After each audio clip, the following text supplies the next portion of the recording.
Hai, apa kabar semua? Semoga kita tetap semangat dan terus termotivasi untuk selalu ingin tahu dan belajar lebih banyak. Nah, kali ini kita akan membahas materi PLH. Tentang apa? Tentang bencana alam. Yuk kita simak materinya. Apa yang bisa kalian simpulkan dari gambar yang kalian lihat? Betul, itu adalah kebakaran hutan. Di Indonesia, banyak pulau-pulau itu terdapat hutan-hutan tropis. Tetapi, jika hutan tidak dipelihara manusia dengan baik, maka akan terjadi bencana alam. Tetapi, dari semua faktor itu, ada juga yang terjadi akibat cuaca. Yuk kita simak materinya dulu. Jadi penyebab kebakaran hutan itu ada dua. Yang pertama, panas yang diakibatkan musim kemarau. Kok bisa? Ya, karena musim kemarau seringkali tidak ada hujan.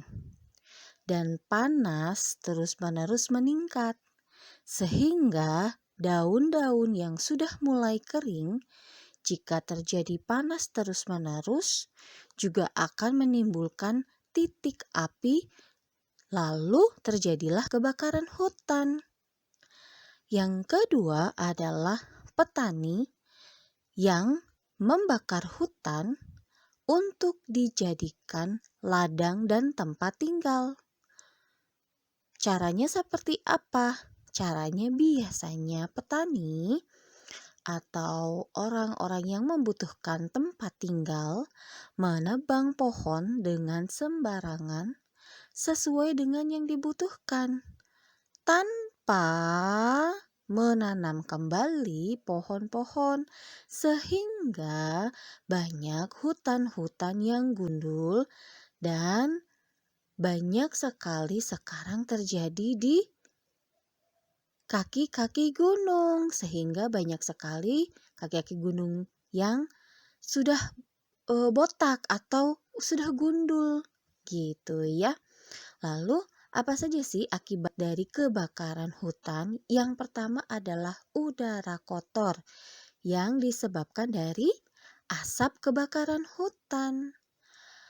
Asap yang ditimbulkan oleh kebakaran hutan itu tidak sedikit, tetapi jika lahan kebakaran hutan yang terbakar itu sangat luas, maka menyebabkan asap hitam masuk ke tempat-tempat tinggal manusia yang ada di sekitar hutan. Dan asap yang dibawa dari kebakaran hutan oleh angin yang cukup besar dapat terbawa ke pemukiman manusia yang lebih padat atau ke tengah-tengah kota. Apakah itu bisa terjadi? Tentu bisa, karena asap yang dihasilkan kebakaran hutan itu sangat besar. Lalu yang kedua, penyakit saluran pernafasan. Jika kita setiap hari menghirup udara kotor atau hasil dari kebakaran hutan setiap hari sampai kebakaran hutan itu terpadamkan, maka 24 jam kan kita menghirup tuh udara kotor. Lama-kelamaan ada penyakit pernafasan karena paru-paru kita tidak diisi oksigen. Oksigennya kadarnya sedikit.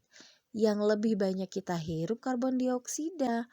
Padahal yang dibutuhkan manusia untuk bernafas dan hidup itu kadar tinggi oksigennya. Nah, bagaimana? Oke, kalau kita mendengar tentang banjir yang terjadi, tentu kita menjadi sedih. Kenapa? Karena pasti ada akibat yang disebabkan dari banjir.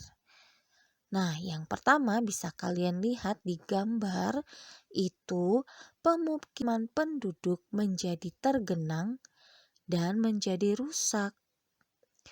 Nah, kalau banjir terjadi, itu juga menyebabkan kesulitan mendapatkan air bersih karena sudah bercampur dengan lumpur-lumpur sehingga tidak bisa digunakan.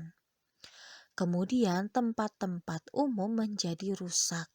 Tempat-tempat umum ini seperti rumah sakit, sekolah, kemudian fasilitas umum yang lainnya, klinik, atau mungkin gedung universitas dan masih banyak lagi fasilitas umum. Jika banjir itu sampai begitu parah dan menggenangi seperti yang ada pada gambar, yang terlihat hanya atap-atap dan bagian atas dari pohon-pohon, berarti jika itu meluas, semua rumah, semua fasilitas umum tergenang banjir dan tentu menjadi rusak dan tidak dapat dipakai.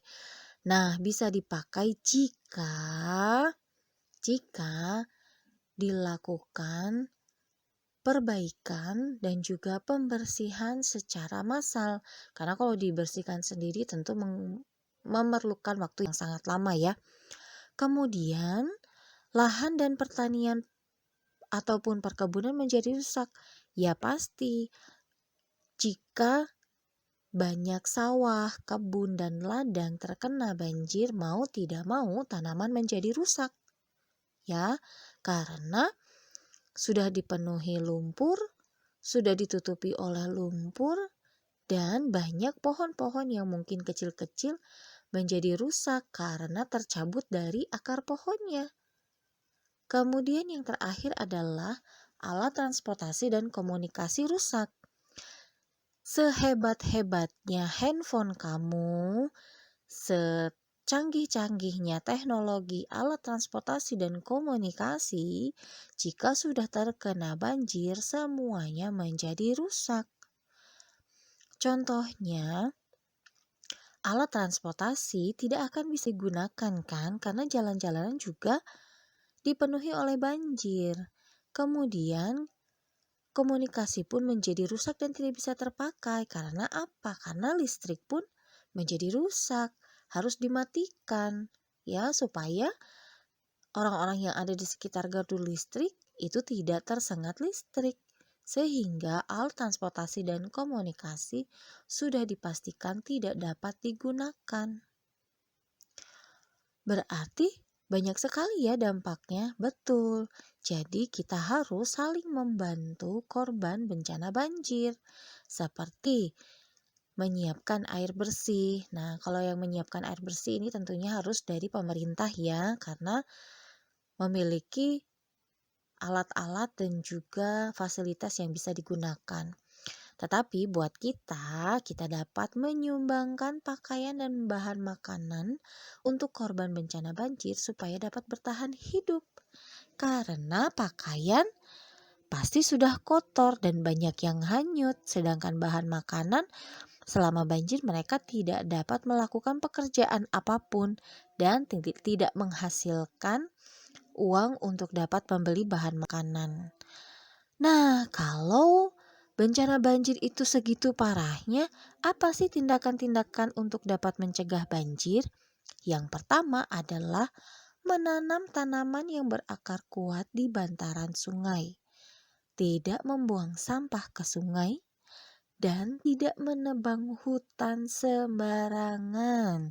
Ya, jadi sebagai manusia yang masih ingin terhindar dari bencana, maka kita harus memperhatikan dan menjaga alam supaya alam tidak rusak dan berdampak ke manusia itu sendiri. Oke deh, sampai sini dulu materi PLH tentang bencana alam. Bagi kita sebagai manusia yang masih membutuhkan alam, sebaiknya kita pun memperlakukan alam dengan baik supaya tidak banyak bencana yang akan terjadi kepada manusia itu sendiri. Sampai jumpa di materi PLH berikutnya. Tetap semangat, tetap sehat, dan selalu menjaga alam kita dengan baik. Bye, terima kasih.